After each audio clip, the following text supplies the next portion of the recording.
변함없이 개강할 수 있게 하신 하나님께 감사하고 아멘. 또 함께 개강 예배 드리게 되셔서 더욱 감사합니다. 오늘 이 시편 34편 9절에 있는 이 말씀은 우리 신학원이 올 한해 의지하고 살아야 될 말씀으로 받았습니다. 그래서 우리 교회에서는 한번 설교를 했고, 그렇지만 또 우리가 개강하면서 이 말씀으로 우리가 살아야 될 것 같아서 어쩌면 신학원의 가장 기본 틀이 이 말씀이 아닌가라는 생각을 가졌습니다. 그래서 이 말씀을 생각했습니다. 너희 성도들아 여호와를 경외하라. 저를 경외하는 자에게는 부족함이 없다라고 했습니다. 경외라고 하는 말 속에는 지혜를 배우라, 또 깨달으라는 말과 더불어 섬기고 또 공경하라는 말도 이 경외 속에는 함께 포함되어 있는 겁니다. 그러므로 경외한다고 하는 것은 하나님만을 전적으로 의지하는 것이고 하나님의 말씀에 전적으로 기울여 순종하는 것이고 하나님 말씀을 깨닫는 것이죠. 그러면 하나님은 그러한 사람들에게 부족함 없이 채워주시겠다라고 하는 것이 오늘 우리와 여러분이 주신 하나님의 말씀입니다. 사람이 살아가는데 가장 중요한 것이 뭘까? 그것은 관계입니다. 어떤 사람과 관계를 하냐에 따라서 그 사람의 모습과 환경과 배경이 또 그 사람의 생각과 앞날에 대한 목표가 보여지는 겁니다. 여러분은 누구와 관계하고 삽니까? 평생을 살아면서 가져야 될 관계는 우리가 살아가는 가장 중요한 건 부모와 자식과의 관계죠. 부모와 자식과의 관계는 철륜이라고 합니다. 끊을 수도 없고 벗어버릴 수도 없고 내버린다고 되어지는 것도 아닌 거죠. 또 형제가 아닌 관계죠. 피로 맺은 형제. 그래서 형제는 형제를 버릴 수 없습니다. 종종 버리기도 하고 요즘은 시대가 좋아서 종종 부모도 죽이고 자녀도 죽이고 친구도 죽이고 또 형제도 죽이고 이런 것들이 비일비재하게 막 뉴스로 나와요. 정신 못 차리게. 안에 일가족이 싹 몰살되기도 하고. 그런 거 제주도가 어디선가 오늘 내가 아침에 뉴스를 보니까 뭐라 그러냐면 아이를 낳았어요. 남자친구하고 여행을 하는데 아이를 낳았어요. 근데 남자가 생각할 때 이 아이는 지 아이가 아니라는 거지. 그래서 둘이 막 합치면서 길가에 버리고 갔어요. 눈이 이만큼 쌓이는데 그 아이가 얼어 죽었어요. 잘못된 관계죠. 우리가 살아가면서 관계가 얼마나 중요하냐, 하나님과 우리와의 관계가 얼마나 중요하냐라는 것이, 하나님과 우리와의 관계가 없다면 아무 삶의 의미가 없고 신앙의 의미가 없고 공부하는 의미가 없고 가르치는 의미가 없다는 겁니다. 하나님과 우리와의 관계가 어떤 관계인가? 이거는 철륜을 떠나는 거예요. 하나님이 우리에게 맺어주신 약속의 관계예요. 내가 하나님께 맺는 것이 아니라 하나님이 일방적으로 내게 맺어주신 관계. 이것이 하나님과 우리와의 관계입니다. 그래서 우리는 이 관계 안에서 하나님을 바라봐야 되고 의지해야 되는데 거기에 뭐가 필요해? 믿음이 필요하고 신뢰가 필요하고 거기에 순종이 필요하고 거기에 또 경외가 필요한 겁니다. 항상 하나님과 관계, 또 우리와의 모든 사람과의 관계 속에서 우리가 생각해 볼 것은 하나님과 우리의 관계 속에 가장 중요한 경외. 이 경외가 우리 속에도 있어야 된다는 겁니다. 스스로 멸시하면 그 사람도 나를 멸시하게 돼 있고, 그리고 그 관계는 부드럽지 못해요. 그러면 우리가 이 관계를 맺음에 있어서 중요한 것은 우리가 하나님을 관계하듯이, 섬기듯이 오늘 우리 삶 속에서 성도들을 섬기고 목사님들을 섬기고 그런 관계가 돼야 된다는 겁니다. 그래서 이 모든 이 하나님과 우리의 관계에서 핵심이 믿음이에요. 믿음. 하나님이 우리를 믿어준 것처럼 우리가 믿는 것이지 우리가 하나님을 믿으니까 하나님 나를 믿어주셔 이거 아니에요. 하나님이 우리를 믿어주신 것이고 하나님 우리를 믿어주시니까 우리는 하나님을 위해서 살아야 돼요. 보세요. 아브라함은 자기 마음껏 편안하게 살면서 그리고 아버지를 따라서 하나님에 왔어요. 하나님에 와서 처음 하나님이 아브라함에게 하신 말씀이 뭐냐? 친척들도 아버지의 집을 떠나라 라는 말씀이에요. 그때가 75세. 그때 그 부름에 아브라함은 뭐 했어요? 하나님을 믿었어요. 그 믿음의 관계로 그가 거기를 떠납니다. 그리고 어디로 가요? 그리고 나서 헤브론 땅으로 와요. 가나안 땅으로 들어가서 헤브론까지 가요. 그리고 그곳에서 있으면서 하나님이 또 이야기합니다. 너는 네가 난 100세에 난 아들 이삭을 바쳐라. 100세에 난 아들 이삭을 바칠 때 아브라함이 나이 140세. 그리고 이삭은 40세. 즉 사람이 자기 마음껏 생각하는 대로 풀어가고 해결할 수 있는 나이 30대, 40대. 그리고 그 아이를 하나님 앞에 바쳐야 될 이 아브라함은 노쇠에서 기력이 세한 140세. 누가 이 노인의 말을 들어서 자기 몸을 드리겠어요? 근데 아브라함은 하나님과의 관계가 하나님이 자기를 믿어줬다라고 의지하는 거예요. 그래서 그가 아이를 데리고 갑니다. 3일 길을 걸어서 가요. 그리고 모리아산에 다다릅니다. 그리고 나무를 두적두적 놔요. 그리고 아이를 묶습니다. 아이도 아니죠. 40인데. 근데 이 아이가 묶임을 그대로 당합니다. 그리고 아버지가 하라는 대로 그가 스스로 올라가서 누워요. 아버지가 걔를 어떻게 무슨 힘으로 올릴 수 있어요? 140세가. 근데 자기 스스로 올라갔다는 것이 뭐하기 위해서? 목다임을 당하고 손잘림을 당하고 발잘림을 당하고 배를 가르고 창자를 도려내는 난도질 당하는 자리로 스스로 올라갔다는 사실. 이때 하나님께 뭐라고 그래요? 아브라함아, 내가 네 믿음을 봐노라. 오늘 우리가 하나님은 우리를 향하여서 믿음을 주셨어요. 믿음을 가지셨어요. 그리고 우리를 믿어주셨어요. 그러면 그 하나님이 우리에게 믿어주신 만큼 우리가 어떻게 해야 돼요? 목숨 걸고 믿어주는 것이 믿음입니다. 그때 하나님 말씀하십니다. 내가 네 믿음을 봐노라, 기억해노라. 이게 하나님과 우리와의 관계예요. 근데 우리는요, 난 여러 요즘 이제 있으면서 그 방학 동안에 여러 모르던 목사님들 만났어요. 여자 목사님들 만나고 이 목사님들이 중에 나이가 68세인데 교회를 개척해요. 나이가 68세인데 새를 얻어서 꾸며요. 교회를 꾸민단 말이에요.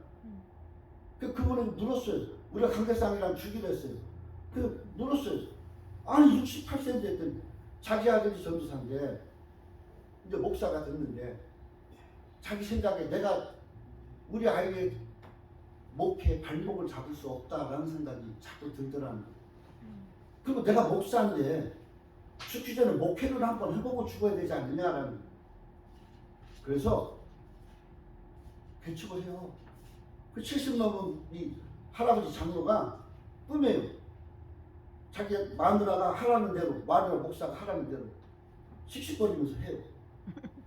그리고 지금 한 달이 됐어요. 다 못 꾸몄어요. 아직도. 꾸미면 강대상 가수가 안 돼요. 몇 평이 되냐니까 20평도 채 안 돼요. 근데 하나님의 성전을 꾸미고 있어요. 얼마 전에 테레비를 보니까 저 인천이에요. 인천 큰 길 빨간 벽돌 잘 졌어요. 정말 그냥 밖에서 봐도 교회 안에서도 봐도. 근데 안에서는 지금 빵집이 됐어요. 빵 카페가 됐어요. 근데 여기에 오는 차가 얼마나 매진인지 2시간, 3시간 걸려야 겨우 들어가. 그 도로에서 기다리고 있으면서. 그 이유가 뭐예요? 성전 같은 데서 강대상 있던 이 강단에서 빵과 커피를 마시는 것처럼 묘한 그 카스타리즘이 없다는 거죠. 보세요. 하나님 20평 되는 교회를 세례 40만 원씩이나 줘가면서 하고 있어요. 이제 차리고 있어요. 68인 노인네가 한 대는 교회 피체 허덕에서 팔았어요. 빵 카페를 하고 있어요. 어떻게 생각해요? 하나님 어디 있는 것 같아요? 성전이라며. 성전이라며. 하나는 자기 목숨을 들여서 성전을 꾸미고 있고 하나는 자기 목숨 없이 성전을 했기 때문에 그렇답니다. 우리 마찬가지입니다. 우리 교회도 마찬가지고 우리 신학교도 마찬가지고 우리 모두에게도 마찬가지입니다. 하나님을 경외한다고요? 이 경외라는 단어를 잘 알아야 돼요. 경외를 잘 모르면 하나님과의 관계가 단절될 수 있어요. 그러고도 자기는 하나님과 관계가 있다고 주장할 수 있어요. 이 경외에서는 가장 이 히브리어로 경외는 두려워하다, 경외하다라는 의미를 갖고 있지만 여기는 두려움의 감정. 우리가 하나님을 대할 때 이 두려운 마음으로 그런 감정으로 하나님께 예배를 하느냐라는 거죠. 신명기 5장 5절에 보면 여호와의 산 위 불 가운데서 너희와 대면하여 말씀하시네 그때 너희가 불을 두려워하며 산에 오르지 못함으로 내가 여호와와 너희 중간에 서서 여호와의 말씀을 너희에게 선언하노라. 이게 모세의 모습입니다. 오늘날 교회와 성도들과 하나님과의 관계 속에 주의 종들의 모습입니다. 하나님이 여호와가 산 위에서 하나님의 산 위에서 하나님의 말씀을 선포합니다. 근데 성도들 백성들이 두려워서 임재하신 하나님의 임재하신 모습인 불이 두려워서 가까이 못할 때 그 가운데 누가 섰느냐? 모세 주의 종이 서서 하나님의 말씀을 받아서 말씀을 선포하여 듣게 합니다. 이게 뭐 교회와 성도와 하나님과의 관계죠. 근데 이 관계에 잘못하면 어떻게 돼? 중간에 서서 말씀을 선포하는 자가 하나님이 되어버리고 밑에서 듣는 자가 거꾸로 하나님을 종대하듯이 한다는 거예요. 뭐가 없어서요? 두려움이 없어서. 두려움이라는 게요, 이 두려움이 무섭다 이런 의미가 아니에요. 공포를 느낀다 이것이 아니에요. 하나님을 인정하고 그분의 말씀의 역사하심을 전폭적으로 신뢰하는 마음이 두려운 거예요. 그게 두려움이에요. 그 말씀들을 내게 되어질 것이 두려운 거예요. 구약시대에는 하나님 불 가운데서 임하셨어요. 그리고 하나님이 불 가운데서 임하시는 첫 번째 모습이 누구에게? 아브라함에게 있었죠. 그게 뭐예요? 쪼개진 그 재물 사이, 그 사이사이로 불길을 따라서 하나님 임재하신 모습이었죠. 그리고 거기에 비둘기를 쪼개지 못해서 430년간 종사하지 할 것을 예언받습니다. 이게 두려움이에요. 하나님 예배하는 거 두려움. 왜 다니엘이 할 일 없이 왕을 섬기지 않으면 죽인다고 하는데도 하루에 3번씩 여전히 그는 하나님 앞에 기도하는 창가에 앉아서 기도하는 모습. 창가에 보면 다 보이는 데예요. 기왕같이 기도할 거면 골반 가서 하면 얼마나 좋겠어요. 자기 침대인 데 갔으면 얼마나 좋겠어요. 창가에 창문을 열어놓고 그리고 성전 1인축을 바라보면서 기도해요. 길 가는 사람은 다니엘은 아직도 기도하고 있네. 다니엘은 하나님을 믿고 있네. 왕을 안 섬기네. 그냥 보란 듯이 그렇게 하고 여전히 해온 습관대로 하는 거예요. 우리에게 3년 동안 코로나가 참 심했어요. 얼마나 심했습니까? 바로 하나님이 왜 간섭하셨을까? 나는 그거 많이 생각을 해보고 고민했어요. 60여 명의 국회의원들이 교회를 다 멸절시키려는, 즉 교회 문을 닫게 하는 교회 폐쇄 법안을 발의했어요. 그것이 이제 올라가야 되는 시점에 정부가 바뀌었어요. 정권이 바뀌었어요. 그러면서 코로나가 점점 어떻게 됐어요? 이제 마스크가 안 벗고 이제 일상에서 거진 병원 가고 약국 가는 거 외에는 마스크 안 써요. 그리고 지하철이나 공영 타는 거 이것도 올 이달 말이면 지하철도 버스도 그냥 타요. 마스크 벗고 이제 곧 통과돼요. 그리고 다음 달 정도 가면 이거 일반 감기에 한 부류로 나뉘어져요. 그거 이달 말에 논의한다고. 그렇게 갔어요. 불과 1년도 채 안 됐는데 급속도로 그 수십만이 나왔던 그것이 지금 10,000명 아래 위. 말이 돼요? 3년간 우리 뭐 한 거예요? 3년 동안 마스크 쓰고 다니면서 뭐 한 거예요? 사실 난 지금 생각할 수 근데 하나님 결정적일 때 그가 신실하든 신실하지 못하든 하나님을 아는 사람을 세워놨더니 어떻게 돼요? 교회 폐쇄 골반이 자동 말살되는 거예요. 없어지는 거예요. 삭제되는 거예요. 왜? 팬데믹이 아니니까. 하나님은 그렇게 하시더라는 거죠. 이러니까 우리가 하나님을 두려워하지 않을 수밖에 없는 거예요. 지금 대통령이 얼마나 하나님을 잘 알고 섬기겠어요. 하나님 믿는데요. 안 믿는다는 게 아니에요. 그냥 가끔씩 교회가 순복음 가서 예배드리고 그런 모습도 나오고 그래요. 본인은 자기네 가족은 다 예수 믿는다고 얘기를 해요. 그러나 신실하다? 그거는 감히 우리가 논할 수 없어요. 그럼에도 불구하고 그 사람 하나가 교회를 살리는 역사를 이루더라는 거예요. 교회를 회복시키는 역사를 이루더라라는 거예요. 여러분과 저는 뭘 배우고 삽니까? 신앙을 배우고 삽니까? 믿음을 회복시키고 한 믿음대로 살기 위해서 배웁니까? 그럼 믿음대로 가야죠. 아멘. 믿음은 아닌 것을 뚫고 지나가는 것이 믿음이에요. 아멘. 믿음은 자빠져도 일어나는 것이 믿음. 자빠졌으니까 나 안 해. 뚫어도 안 뚫리니까 나 안 해. 이게 무슨 믿음이에요, 이게? 이건 믿음 아닌 거예요. 아멘. 하나님 두려워하는 게 아니에요.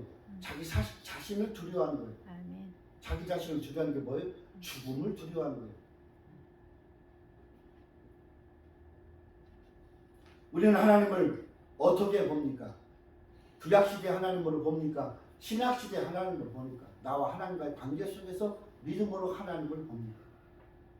오늘 우리에게서 중요한 게 뭘까요? 하나님과의 우리와의 관계가 믿음이어야 된다라는 거예요. 하나님이 나를 믿어준 만큼, 하나님이 나를 인정한 만큼 나도 그 하나님을 믿고 가야 돼요. 아멘. 정말 그게 믿음 아니겠어요? 뭐가 믿음이에요? 내가 싫으면 안 하고, 내가 귀찮으면 안 하고, 나에게 여러 가지 피해가 오면 안 하고, 그럼 그게 믿음이겠어요? 그건 아니잖아요. 그럼 어떻게 돼요? 나중에 우리도 교회를 접고 나중에 그거 빵카페 되지 않느라 보장이 어디 있어요?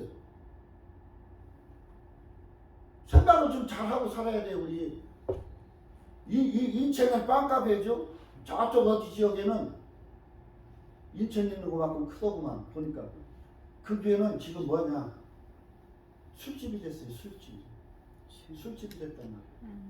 그리고 강당 밑에 하고 강대 위하고 그 의자를 놓고 여기와 관계가 여기 10만 원, 여기 30만 원. 누구 앉아 있는 건데? 강대상에 앉아서 강대상 이스라엘 자리에 앉아 수천 먹으면서 목사를 비웃으면서 막 마시고 있는 거 아니겠어요? 남의 나라 일처럼 생각했던 것이 우리나라에 지금 펼쳐지고 실현되고 있어요. 뭘 배워요? 무슨 목회를 하고 있어요 지금? 하나님과 관계를 생각해 보지 않았어요? 존경과 경외함이 있는 것이 두려움입니다. 할렐루야. 여호와를 경외하며 그 계명을 크게 즐거워하는 자가 복이 있도다. 여호와를 경외하며 그 계명을 즐거워하는 자. 결국 뭐예요? 계명을 즐거워하는 자와 여호와를 경외하는 자를 같은 의미로 보고 있습니다. 하나님을 경외하는 자는 하나님의 말씀에 즐거워하고 하나님의 말씀이 즐거워. 권영창이라는 코미디언이 있어요. 여러분들은 모르겠네. 이게 내 또래 되시는 목사님들, 그 위에 있는 목사님들은 아셔요. 권영창이라는 코미디언이 있어요. 마약이라고 오해받아서 한 6개월 이상 구속됐다가 무죄로 풀려난 사람. 머리가 자꾸 탈모가 되니까 탈모약을 중국에서 들여오면서 먹었대요. 근데 그 색깔이 분홍색인데 그걸 먹는데 그 당시에 마약의 색깔이 파란색, 분홍색이었대요. 그 색깔이 비슷하니까 여자친구랑 이렇게 먹고 이렇게 하나를 먹으니까 여자친구가 야, 너 마약 먹어? 마약? 네 눈에는 마약이야? 그렇게 하고 말했대요. 네 눈에는 마약이야? 하니까 물음표가 없으니까 네 눈에 마약이야? 이렇게 되는 거예요. 그러니까 마약 먹은 자 같은 거예요. 1심에서 졌어요. 근데 어머니가 권사예요. 어머니가 찾아왔대요. 구치소. 성경책 하나 넣어주세요. 여기에 해답이 있다. 그럼 어머니 갔어요. 성경을 읽기 시작했어요. 10번을 읽었대요. 6개월 동안 10번. 성경만 들다 판 거예요. 뭘 알아요? 그냥 읽은 거예요. 6개월 만에 무죄가 돼서 나왔어요. 그리고 지금 뭐 하느냐? 간증하고 다니고, 간증하고 다니고, 간증하는 것이 행복하고. 경외라고 하는 것은 하나님을 인정해야 돼요. 하나님 인정했어요? 전능하신 하나님을 인정했어요? 아니면 필요에 따라 내가 기도하면 들어주시는 하나님을 인정했어요? 나는 아니에요. 나는 들어주시든 안 들어주시든 하나님이니까 안 들어주시고 하나님이니까 들어주시고. 내가 청심환이랑 2개, 3알을 한 주간 먹으니까 조목사님들 답답하니까 약사한테 물어봤대요. 근데 그 약사가 옛날 영생하는 다닐 때 침 넣던 할아버지 목사님하고 똑같은 얘기예요. 너무 지나치게 예민하다라는 거. 너무 지나치게 예민하다. 그 예민함을 내려놓으라. 그래서 제가 우리 목사님한테 그랬어요. 내가 예민할 수밖에 없는 것은 날에도 기도하고 광고 들고 되든 안 되든 기도하고 있는 모습을 철학밖에 보시던 기꺼이 보시던 하나님 보신다면 풀어주실 건 풀어주시고 풀어주지 않을 것은 방패가 되어서 지나가게 하실 거 아니겠느냐. 제가 그 얘기를 했어요. 하나님은 분명히 성소에 거하시고 성소에서 응답하시고 성소에서 만나주신다고 했어요. 근데 그 성소가 빵깍배가 됐어요. 난 충격이었어요. 오늘 우리가 살아가면서 거룩한 삶을 살아요? 정말 하나님을 따라서 살아요? 거룩하게 사는 게 뭐예요 도대체? 뭐가 거룩한 거예요? 뭐가 세상 사람과 우리가 차이가 있는 거예요? 그 믿음 아니겠어요? 믿음. 왜요? 응답해야만 믿어요? 이 환경 벗어나게 해줘야만 믿어요? 이 환경에 머물면서도 하나님 만날 수 있는 것 때문에 그 하나님을 못 믿어요? 뭐가 어때요? 두려움을 내려놔요. 내 자신에 대한 두려움을 내려놓으면 나를 믿어서 인정해 주신 하나님이 보여요. 그분은 지금도 어제도 앞으로도 여전히 내 곁에 계신 하나님이다. 믿어요. 뭐가 어때요? 하나님의 교회가 빵카페 되는 것보다도 낫고 술집도 되는 것보다 낫지 않겠어요? 기왕 하는 거 목회하고 하나님을 기쁘게 하고 그렇게 살기 위해서 공부하는 거 아니겠어요? 이제는 하나님을 경외하기를 배워야 돼요. 훈련이 돼야 돼요. 그래 어떤 환경에서도 목회를 하죠. 은퇴할 나이에 개척하는 사람들 시기하지 않아요? 그분하고 우리하고 뭔 차이가 있을까요? 은퇴할 때까지 신학교를 다닌 지는 오래됐대요. 근데 한 15년, 20년을 방황한 거예요. 왜? 어차피 아들이 목사가 되니까. 내 아들이 목사가 되는데 라고 생각이 얻어 터지기 시작하는데 감당하지 못하겠대요. 뭐 아무도 2개나 걸렸다 살아나고. 그러고 깨달은 게 뭐냐? 아들은 아들이고 나는 나다. 라는 거예요.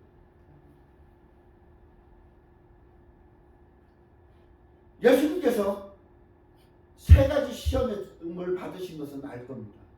왜 예수님께서 3가지 시험을 받았을까요? 다음 내일 설교예요. 왜 예수님이 3번의 시험을 받으셨을까요? 40일 주기. 뭐 때문에? 그 40일 금식하기 바로 전에가 뭐냐? 예수님이 세례 받으실 거예요. 세례 받고 하늘로부터 음성이 들려. 너는 내 사랑하는 자라, 내 기뻐하는 자라 라는 하나님의 아들로서의 증거를 받아요.